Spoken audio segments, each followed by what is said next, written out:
The Tudors Dynasty Podcast. Hello and welcome back to the show. I'm your host, Rebecca Larson, and today I am joined by Sharon Bennett Connolly. Sharon, welcome back to the show. Hi, Rebecca. Thank you. Thank you for asking me on again. Yes, I'm excited to speak with you again. It wasn't that long ago that I had you on, and I think we talked about a lot of Margarets, if, if I recall. Today might be a little easier to remember the names because I wanted to have you on today to talk about Perkin Warbeck. And the reason that I wanted to talk to you about this is I've already told you this is when I went to England in June, I went to the city of Exeter, which by the way is now one of my favorite cities in England. I love it and all the history that's there.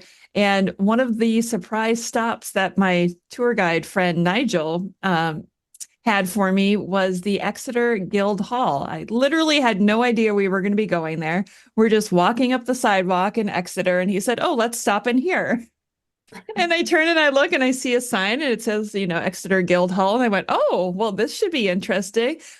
Apparently he had prearranged this whole thing for me already. And we walked inside and I got to meet the Mace Sergeant John, who was there at the time. And they had an artifact to show me. I had no idea what to expect. And they take me up the stairs to this glass case. And there's this beautiful sword in the case, and it's in a sheath, and it's beautifully decorated. And I thought, wow. And they're like, well, this is the sword that Henry VII gave the city of Exeter. And I went, oh, I didn't really know anything about this. And I'm looking at this and I'm staring at it thinking it's so beautiful. And the Mace Sergeant turns and he starts to grab it out of the case. And I had this moment of giddy thinking, he's taking this out. I get to see this close up. Yeah. And so it was quite amazing to see him lay it out on the table and pull it out and have it there for me to look at closely. My only regret is I didn't have the courage to ask him if I could hold it with his gloves. I wish I had been brave enough, but I think I was just in awe at the time. All I've had in my head since you told me about it is I would say, "Can I touch it?" I know. I think I was just in shock. Everything was just like, wow, I can't believe this is happening. So when I go back, maybe that's gonna be the next question that I ask. I know, why didn't I ask? Why didn't I ask? I mean, it was Henry VII's sword. How cool is that? But the story behind the sword is what made me want to have you on the show and talk about Perkin Warbeck. And so why don't we just kind of start there and, give the listeners a little history on who Perkin Warbeck was, and then we can lead up to the meaning of the sword, if you're okay with that. Yeah. Well, isn't that the question? Who was Perkin Warbeck? Yeah, I guess that was really a leading question too. Talk about a loaded question. Right. I believe Perkin Warbeck claimed to be the younger of the princes in the Tower. So he claimed to be Richard, Duke of York. I don't think he was. Henry VII did a lot of research into him, and he was from the town of Tournai in Flanders. But he had very powerful European backers, including Margaret of York, the Dowager Duchess of Burgundy, who backed him. He claimed he was Richard, Duke of York. She believed him or agreed with him, or maybe didn't. I'm still not sure that she actually believed him. I'm not sure anyone on the continent believed he was Richard, Duke of York. They just believed that they could create instability in England by backing someone who claimed to be Richard, Duke of York. Interestingly, for those who, and now I'm going to get some enemies, for those who believe that Richard III didn't kill the princes in the Tower, when Perkin Warbeck, Richard, Duke of York, was interviewed about, I think it was in his letter to Isabella of Spain, but I might be wrong, but I know that he said that he explained how he escaped from the Tower, that the two men sent to kill him and his brother killed his brother, Edward V, and took pity on him and spirited him away from the Tower. So if you believe that Perkin Warbeck was Richard, Duke of York, then you also have to believe that Richard III ordered the deaths of the princes and that Edward V was murdered on Richard III's orders. So there's the conundrum. Yeah. It does get a So little he got, confusing. yeah, so he got a lot of powerful backers in Europe. Charles V, the Holy Roman Emperor, the King and Queen of Spain, the Duchess of Burgundy, all helped finance him. He came over to Ireland, actually, first to Cork, and proclaimed himself Richard, Duke of York, and King Richard IV. And eventually he made it to Scotland, where he was wined and dined for 19 months by James IV, King of Scots, as Richard, Duke of York. And James IV supposedly believed him, or again, just wanted to upset Henry VII in England. He even gave him one of his distant cousins as a bride, Katherine Gordon. So Katherine was slightly related to the royal family, so she had enough pedigree to be the wife of a prince, but also not enough pedigree so that it didn't matter if he wasn't a prince. Yeah. So she was royal enough, but not too royal. And yeah, he gave his cousin as a bride to Prince Richard, and he backed an invasion of England with Richard, which didn't go well. They invaded England from the north, as you would if you were Scottish. And after 3 days, James IV realised that there wasn't support in England for Prince Richard, came back north of the border, and eventually started negotiating with Henry VII to marry Henry's daughter, Margaret. By which point, Perkin Warbeck, or Prince Richard, was an inconvenience, to say the least. So whether or not he persuaded Perkin to leave Scotland or helped finance Perkin to leave Scotland is open for debate. But basically, after 19 months in Scotland, being wined and dined by the King of Scots, married to the King of Scots' cousin, Prince Richard, or Perkin Warbeck, Prince Perkin. Yeah, that's what we'll call him. Yeah. Left Scotland with his wife, made for Ireland to try and raise some troops. Didn't manage, found out that Ireland wasn't as open to him as it had been previously, and so made for Cornwall. Now, Cornwall had already risen in rebellion 3 months earlier, which had been subjugated by the Battle of Blackheath near London. Basically, Henry VII had raised taxes in order to finance his invasion of Scotland because of James supporting Perkin Warbeck before the marriage agreement. So, and the Cornish had raised rebellion because they didn't like all the taxes. So they were already ripe for extra rebellion. The Cornish have always had this semi-independence attitude. I'll call it attitude. Now I've upset the Ricardians. I've upset the Cornish.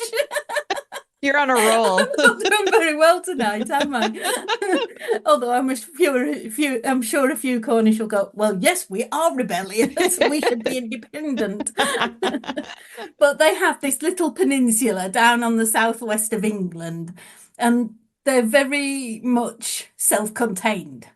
So the Cornish have always had separate, to some extent, separate laws as well, because they have Dartmoor, and they have the tin miners on Dartmoor who had laws unto themselves. They were only responsible to the king rather than separate landowners and things. So they've always been different, and they like to be different. So Perkin Warbeck decided that, seeing as the Cornish had already raised rebellion, they might be ripe to do it again. So with just about 100 followers, he landed in Cornwall and started marching north from the south coast to raise rebellion, gathering what he hoped would be forces along the way. Unfortunately, A lot of the Cornish were quite subdued because they'd already had a rebellion and their leaders had been executed. So not all of them wanted to join in another rebellion and risk getting executed again. Well, not again. If you were executed once, that was it. That's a good point. Good point. Yeah. Oh dear.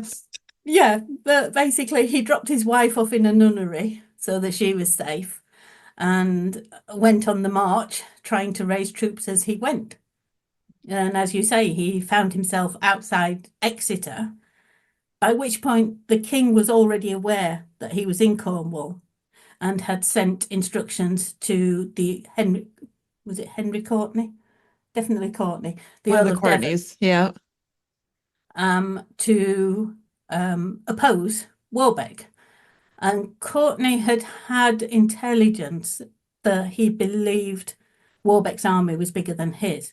So he retreated inside Exeter to defend Exeter against Warbeck, basically. And Warbeck tried to, for a couple of days, tried to get into Exeter, yet concentrating on the gates, trying to break them down. Yeah. Didn't work. Well, let's explain too, because at this time, if I'm correct, if I remember my history for my trip, Exeter was surrounded by a Roman wall at the time. Yeah, Exeter had always been very well protected, even now I'm going back a few years, in 1067, 1068, after the Norman conquest, Githa, the mother of King Harold II, who'd been killed at Hastings, had supported her grandsons, Harold's sons, in attacking Exeter. Mm. So it had a history of being attacked and strongly defended because they never got in either. Oh. So it was a powerhouse of a city and very well defended. The gates well maintained, the castles well maintained. So I'm not sure how Warbeck. It makes you think that Warbeck probably wasn't the most militarily minded person to think that he could get into Exeter when better men had never managed it. So Yeah, it does make you wonder what his plan was, or if maybe he thought he had someone on the inside who was going to let him in. yeah. Well, that is possible because the Earl of Devon, of course, was married to Catherine Plantagenet, Oh, Catherine, the right. daughter of Edward IV. So technically, if Warbeck could claim to be Prince Richard and King Richard IV, Courtenay was his brother-in-law. Yeah, good So he point. may have thought that if Courtenay saw his brother-in-law outside, that he'd let him in. But of course, Courtenay was a Lancastrian. So he probably decided that Warbeck wasn't Prince Richard and that it was better to stay with Henry VII, who was already sending him letters saying that, he knew of what was going on. He trusted Courtenay to prosecute the defence of Exeter. And then he'd actually already sent him instructions to defend Exeter and then harry Warbeck's forces if they moved off elsewhere. So Henry VII seems to have been well apprised of the situation and was already sending extra troops to the southwest. So for Courtenay to change sides, it wasn't politically a wise move anyway. But Warbeck probably thought, if I can raise enough, he probably thought the whole of Cornwall would rise in his name, but they didn't. Mm. And so Courtenay, I think, made the sensible decision to stay loyal to the king. I don't think it was much of a decision at all, to be honest. And he's basically holding on to Exeter. I mean, if Warbeck had got into Exeter, he could, of course, have just manned the walls, shut the gates, and stayed there forever until the king starved him out. Yeah. So what happened? He got to the gates. He He couldn't got to reach the them. gates, and that's as far as he got. The gates were closed. He tried for a couple of days to get in through I think it was the north and east gates but I might be wrong. Hold on a minute. I've got Nathan Amin's book here. He does tell me somewhere, and I can't find it now, of Yeah, course. that's okay. We can look it up and find out which ones they were. I mean, like I know the gate where I stood, where I think there's a plaque that says this is where it happened, but I have no Yeah, idea what side of the I city that. found it. Oh, good. So he concentrated all his forces to break down the gates, focusing in particular on the north and east entrances, either side of Rougemont Castle. He even set them ablaze to force entry. But Interesting. although the gates were set on fire and would have probably caused a bit of a panic, they still held firm. So the following day, the Earl of Devon, Courtney, updated the king, had fresher assaults upon the two gates that morning, especially the northern gateway, but the city was well and truly defended in the king's name. There was fighting, though. Blood was shed on both sides.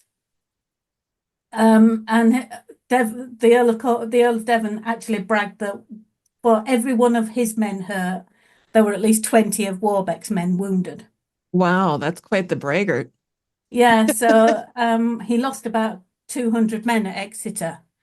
And when you've only got a small force, Yeah. 200 men is an awful lot. So he gave up and withdrew to Taunton, with the Earl of Devon harrying his back and any stragglers getting, just cut off and cut down by the Wow. Earl of Devon's men. And what was happening was they were basically Warbeck's men were being ushered into a trap because the king had men, Giles Daubney, I think it was, coming from the other direction. So Warbeck's caught in the middle.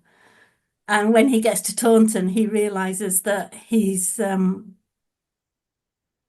are demoralized because they haven't actually managed to achieve anything. Yeah. And they're beginning to distrust their leaders. The leaders are demoralized because the men that they've actually got under them are not soldiers. They're farmers. They're not armed properly. They're not armored properly. If they actually came up against a trained army, they'd be cut to pieces. So Warbeck decides there's not a lot I can do. Just leaves his army, and he and 60 men decide to ride to the coast to try and get to France. But of course, Henry VII's already ordered the blockades on the coast and Warbeck's fleet to be captured and confiscated. So he gets to near Southampton and finds that there's no way out. So he heads to Beaulieu Abbey and to seek sanctuary. Hmm. Is that where his wife was? No, his wife was in St. Burian's, which is near Penzance. Okay. Okay. So she'd been just sat there for days waiting to find out what was happening. He was, he'd sought sanctuary at Beaulieu Abbey, and that's where the king found him basically. He was persuaded to give up sanctuary and come out in promise for his life. So, I was gonna say, how is he persuaded to leave sanctuary? yeah. You're pretty safe there. Yeah, it's funny because most sanctuaries in England at the time were for 40 days. Okay. You could go churches and abbeys, you could seek sanctuary and you'd be given 40 days and 40 nights. And then after that, you had to either surrender yourself to the law or leave the country, Mm. abjure the realm, and never come back, go into exile, and that was it. But Beaulieu Abbey has got a special license so that you could actually live there for the rest of your life in sanctuary and never be forced to leave. Wow. So I'm not sure exactly how much, what persuasion he was given, but it may be, Henry could have turned around and said, look, you've got your wife to consider. Mm-hmm. You've got all your men to consider. You give yourself up and I won't kill everybody, because he is king. He could do that. So, and also, I'm not going to kill you. You will have, because he brought him to court. Warbeck wasn't allowed to live with his wife, Katherine Gordon, but they were both allowed to stay at court, given an allowance, given money. And, he wasn't free, but he wasn't in prison either. That's the part I can't wrap my head around. Why was he kept alive? Uh, Henry didn't kill people unless he had to. I mean, there'd already been the rebellion in 1487 that ended at Stoke Field. Yeah. With Lambert Simnel set up as first Edward of Warwick and then Richard, Duke of York. Lambert, he was only a 10-year-old boy at the time. And so once it was established he was a pretender, he was given a job in the royal kitchens and he became a royal falconer in the end. So Henry wasn't, I think it suited him politically to humiliate and denigrate these pretenders, to show that they weren't royal and to treat them as non-royals. So keeping them alive actually shows they're not as big a threat, or rather, I'm too big to be threatened by them. So, but I mean, he only kept Warbeck alive for so long because although he was given a cushy life at court, Warbeck, for some unknown reason, decided to escape. And he left Westminster escaping and made it as far as Sheen, I think it was, and the abbey there, which was something like 7 miles away from where he'd escaped. And he was just sat in there. And so he was recaptured really quickly after just a day or so. By which time, Henry VII's right, well, I was nice to you, and this is how you repay me. So he ends up getting put in the Tower of London. His wife, Katherine Gordon, she'd been put into the household of Elizabeth of York, Henry VII's queen, and prospered from there, basically. She was involved in all the events of the royal family. She was at the betrothal of Henry VII's daughter Margaret to James IV, and she was chief mourner at the funeral of Elizabeth of York a month after that. So Catherine, although she wasn't allowed to return to Scotland, or she chose not to, prospered once she was separated from Warbeck. But Warbeck, like I say, he couldn't seem to avoid conspiracy, although his final conspiracy, apparently, it seems that he and Edward the Earl of Warwick, who was the son of George Duke of Clarence, therefore the nephew of Edward IV, and had a claim to the throne and had been in the Tower of London since Henry VII had took the throne in 1485, and before that wasn't exactly free. They were put in cells either next to each other or one above the other and started communicating and planning an escape. Now, part of me thinks, well, that's just two boys, in the tower chatting, passing the time. And part of me thinks somebody might have given the idea to one of them, because Henry VII was trying to arrange the marriage of his eldest son, Arthur, to Catherine of Aragon. And the Spanish monarchs, Isabella and Ferdinand, were worried about the Warbeck rebellion and the fact that Warbeck was still alive and the fact that Edward of Warwick was still alive. And therefore, Henry VII's throne wasn't totally secure. So they didn't want to send Catherine to a country that wasn't politically stable. So part of me thinks that there's this conspiracy to get Warbeck and Warwick to start planning an escape and technically put one of them on the throne. How on earth they thought they'd be able to do that, I don't know, with the country obviously hadn't risen when Warbeck came as Prince Richard, so why on earth he thought he would later, I don't know. But it was enough for Henry VII to have evidence enough to execute both of them, Warwick and Warbeck. So it worked out well in the end, but you do wonder if Warbeck had been executed after the Cornish Rebellion, would there have been a need to execute poor Warwick, Right. who'd been practically a prisoner since he was 10 years old? You can't help but feel bad for Edward, Earl of Warwick. Like, Yeah, a poor kid. He's just a yes, victim of circumstance, really. yeah. And he was, I mean, a lot of earlier historians, 20th century historians, say he was educationally subnormal or mentally incapacitated. Mhm.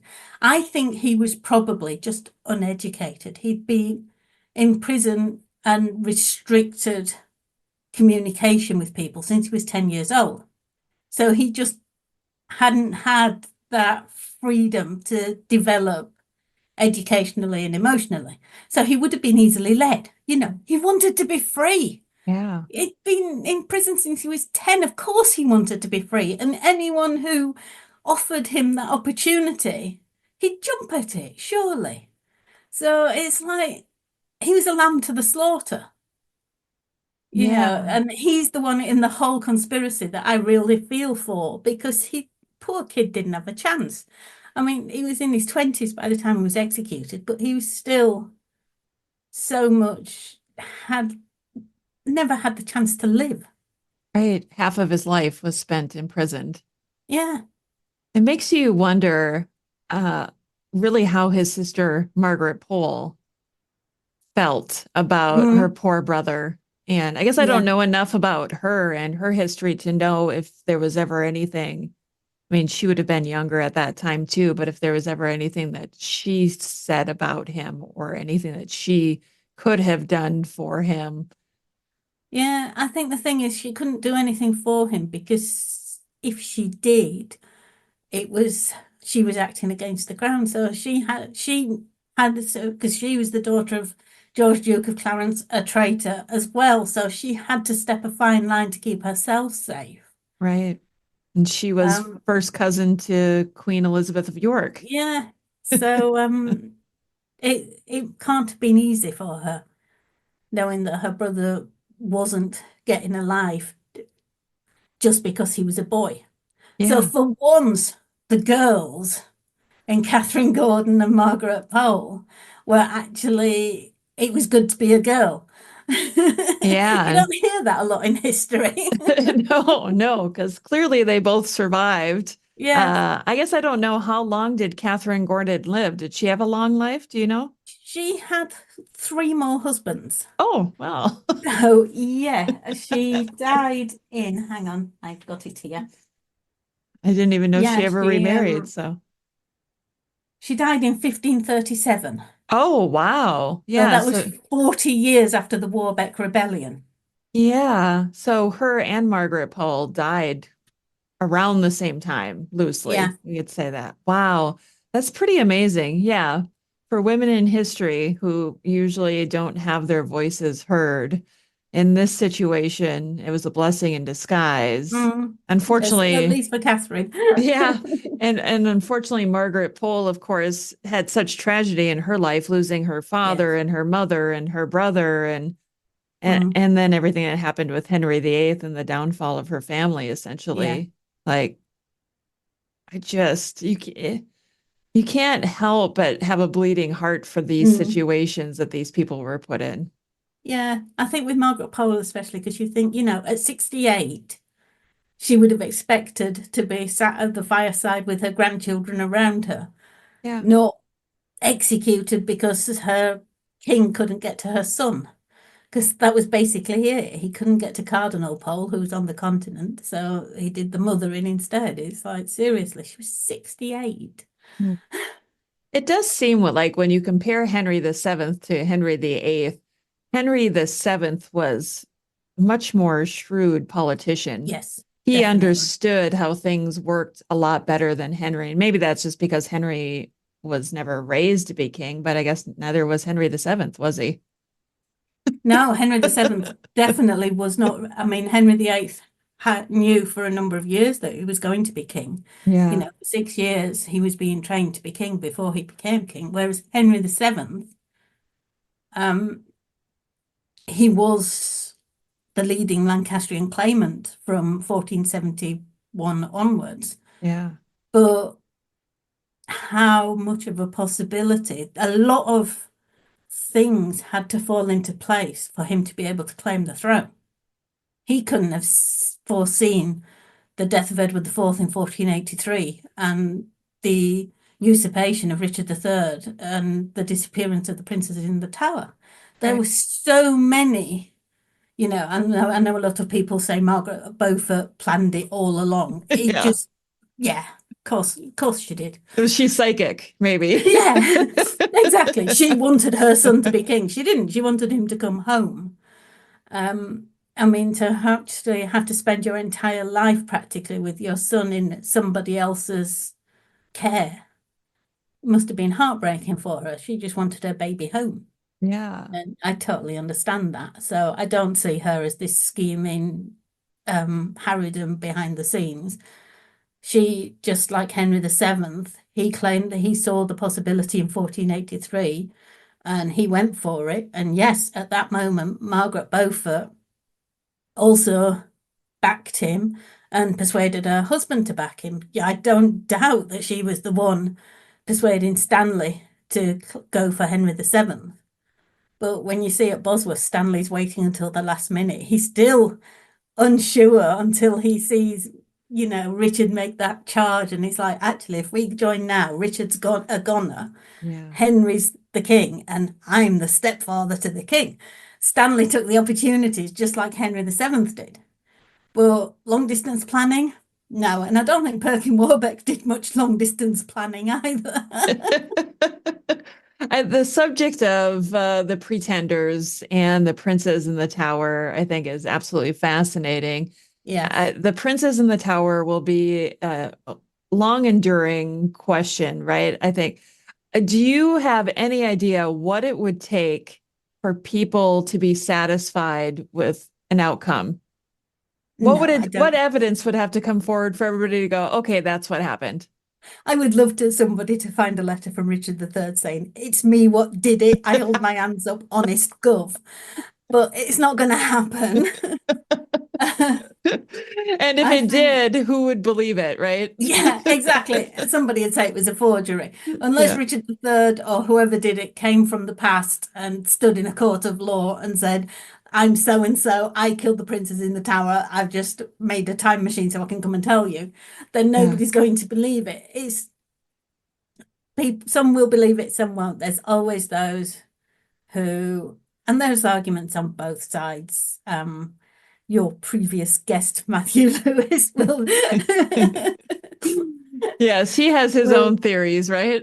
yeah. Well, personally, I think that they were too dangerous for Richard III to leave them alive, even allowing them to go to the continent. I just don't think he would have let them out of his custody, ever. Do you think there will ever be a time where the present monarch will allow those bones to be tested? I think if there was ever going to be a time, it'll be sometime during the reign of Charles III. I'm not sure how. I suppose if we knew they weren't the princes in the tower, then there would be other questions. It still doesn't say what happened to the boys, even if they aren't the boys. If they are the boys, then a lot of people are going to be very upset. Yeah, yeah. And I But do then it'll wonder. still, it doesn't prove who killed them No, it or how they doesn't. died. Yeah. So that'll be the argument. It will be Buckingham will get the blame again, or Margaret Beaufort, or who. Yeah. Um, to be honest, I mean, you hear a lot of people saying, "Oh, should test the bones." I suppose when they did them in the 1920s, they didn't have the technology then to say much about them.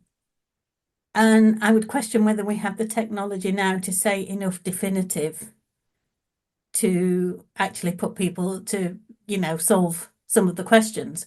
So I think I would say I'd leave it for now until we're even more technologically advanced with DNA and things.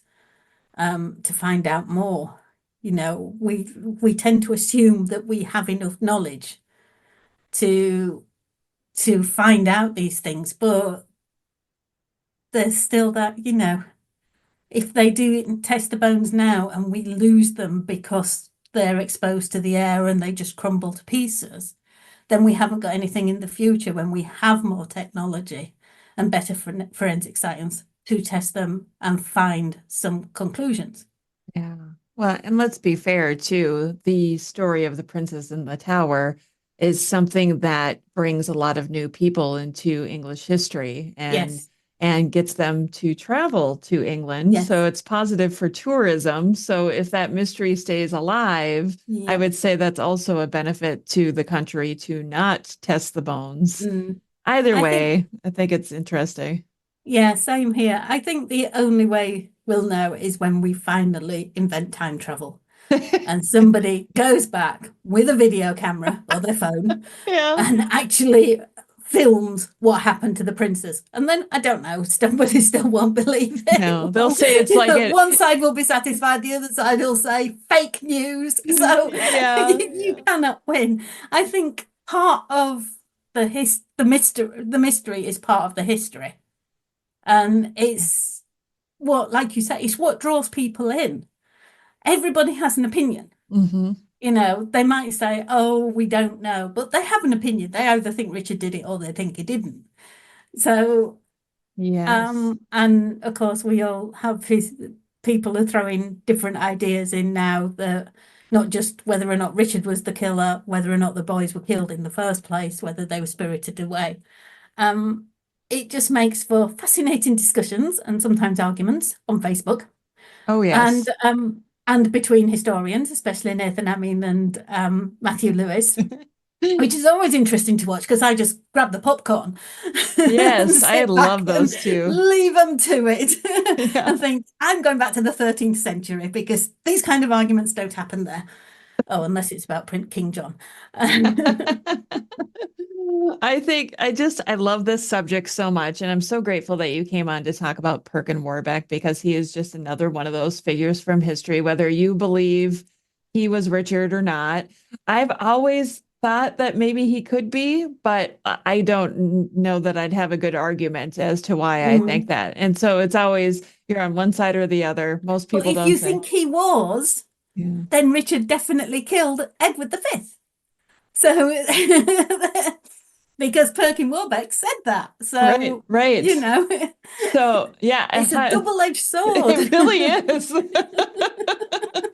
Oh, it'll always be a fun topic of discussion amongst guests, won't it? Oh yes. I run a Facebook group, King Richard III and the Wars of the Roses, and every time the princes come up in that, it's like, oh great, I've got 3 days of keeping the peace. Yes, it's funny that you say that because I just posted some pictures from Westminster of Margaret Beaufort's tomb, and the first comment I got on there was that she killed the princess in the tower, and that just started it. And I was like, oh gosh, okay, delete, delete. We're not going there. This is not even worth the arguments because then it just gets mean and it gets Yeah, ugly, and nobody knows. So exactly. what do you do? But Well, it does make for an interesting conversation, it really interesting does, discussion. doesn't it? Well, And there are so many possibilities. there are. Well, Sharon, So, you've written a lot of books, so I want to give you an opportunity to plug your work. If anybody wants to find out what you've done, where can they find it? well, I'm on Amazon. I have a blog, historytheinterestingbits.com. I also do a podcast, A Slice of Medieval, with my co-host Derek Burks, and we do discuss the princess, the not the princess in the. We have never done an episode on the princess in the tower, but Derek is an expert on the Wars of the Roses. So we've done many things around the princess in the tower, but we're both like shied away from. I think one day we will have Matt Lewis and Nathan Amin on together and just say, "Have at it, boys." Yes, that's the That would be way. interesting. I'm on Twitter as at the History Bits, Threads, Blue Sky, LinkedIn. I'm everywhere. Everywhere. And be sure if you go on her blog to follow it or subscribe, because then I get all of your articles in my email, which I always love to get when they pop up in there, and so I could read them. Yes, and thank you. Like I said, you did see that I'd used you as one of my sources for my latest article on Mary Seymour, the daughter of Catherine Parr. And Yes. I don't know if you'd noticed that you're actually in the bibliography of my last book, Heroines of the Tudor World. I didn't. Well, thank you very much. But yes, you are in the bibliography. So, because I put down wherever I get my information, and even if it's online, if it's websites, and your website was ever so useful. So it's right. Rebecca Larson. Yep. Oh, I You're in love that. Oh, thank you, Sharon. That's great. there. You're Well, welcome. Thank you. if you're listening today and you've enjoyed Sharon as a guest on the show, talking about her vast knowledge on all things medieval and Tudor, she knows a little bit of everything. Please check out her website. We'll include a link in the show notes and links to her Amazon page as well, so you can buy some of her books. Sharon, thank you so much for being on today. All right, I am in the Exeter Guild Hall right now with John, and John has pulled out this amazing artifact for me. John, can you tell everybody what it is we're looking at right now? It's Henry VII's sword, which was given to the city in 1497 after the Perkin Warbeck rebellion. Perkin Warbeck claimed to be one of the two boys locked away by Richard III in the Tower of London, the younger one of the two. He rebelled against him in 1497. The city stayed loyal to the crown, and Henry actually brought this down for him to the city and gave it to the city after that event. It's amazing now that I've seen the wall and I understand what Perkin Warbeck was coming up against and how the city stood behind the king. No wonder why he gave them such an amazing piece. Yes. John, thank you for telling us about this. Well, that concludes another episode of the Tudors Dynasty podcast. Thank you so much for listening. If you love the show and would like to show your support, please consider becoming a patron over on Patreon. That's patreon.com/Tudors Dynasty. As a patron, you'll get commercial-free episodes, early access, some patron-exclusive content, and even discounts on upcoming webinars and lectures. Head on over to Patreon today to find out more information. And for as little as $3 a month, you can show your support. Thank you so much for listening. Until next time. The Tudors Dynasty Podcast.